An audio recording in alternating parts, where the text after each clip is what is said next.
We're so proud to stand by the side of thousands of women, children and their families as we deliver the very best care today and through our pioneering research, the very best care into the future.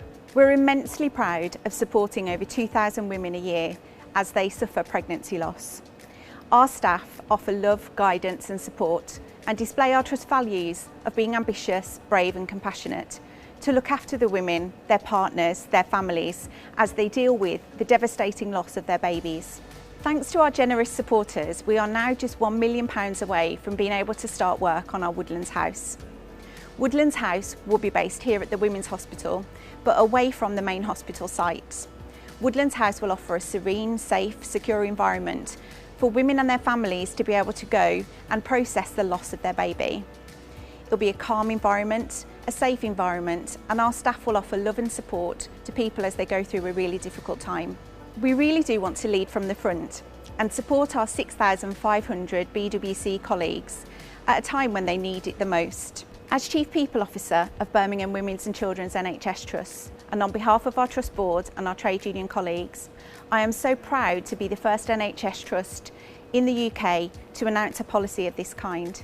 In launching this new policy, any pregnant person who suffers a loss will receive up to 10 days paid leave to be able to process the physical and emotional demands of dealing with a pregnancy loss. This covers stillbirth, miscarriage, ectopic pregnancy, abortion or medical termination. Our policy also offers partners up to 5 days paid leave. This recognises that a pregnancy loss affects the whole family. It affects partners, it affects children, and it affects everybody involved in the loss of the pregnancy. Too many times people have to go to their GP and ask for time off in order to be able to process the physical effects of a pregnancy loss and the emotional effects. People often keep it quiet. They don't talk about their loss. They don't talk about the fact that their baby has died.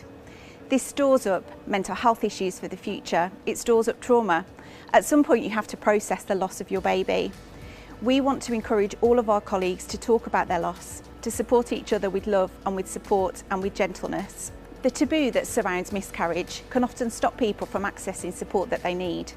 That might be counselling, it might be talking about it with friends and family, it might be critical mental health support to support them through the trauma of losing their baby.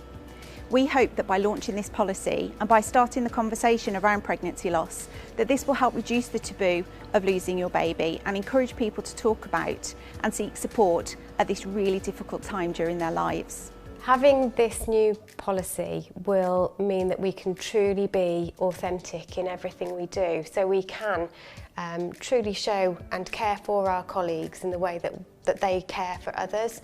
It means that they can openly share with us how they're feeling and what they're going through, and that rather than feeling that they're sick or ill following a loss, they're actually grieving, and we are affording them the time they need to take to start to recover and to start to heal, but doing it with our support and our knowledge, so we can continue that support when they do feel ready to return to work. As an exemplar organisation and as a trust that looks after tiny babies and their families every day, we are delighted to be adopting the Smallest Things Charter. This offers additional paid leave from the moment that your baby is born, however prematurely, up until the date that you were expected to take maternity leave.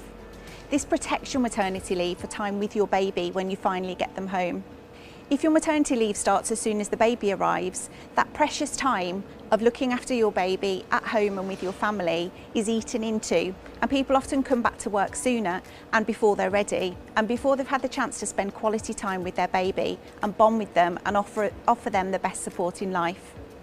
We're so proud to be adopting the Smallest Things Charter and join other NHS trusts in supporting our parents of premature babies. Around 37,000 babies are born each year in the UK, less than 37 weeks gestation. That means they're preterm. For each one of those parents, that means that their maternity leave starts as soon as that baby's born, which could mean for a significant amount of time they're visiting hospitals where the baby's being cared for. The impact of that is that when they then get the baby home, they've got a shortened amount of time where they can get used to being a family, which is meeting the baby's care needs, but also getting to know each other as new parents. This policy will really help because it starts the clock in a different way. So they get to have additional time where they're being carers, separate to when they become parents at home. So they get to come home with their baby, and that's when their maternity leave will start, when that baby would have reached term. So they get longer supported, where they don't feel pressured to be coming back to work before they've had that time. We are so proud to be making these changes and offering this additional support for our colleagues at Birmingham Women's and Children's NHS Trusts. We know that this is within the spirit of our values, the spirit of our organisation, and the spirit of the care that we want to provide to our patients and their families. We really hope that it offers additional support to our 6,500 colleagues at a time when they need it most in their lives.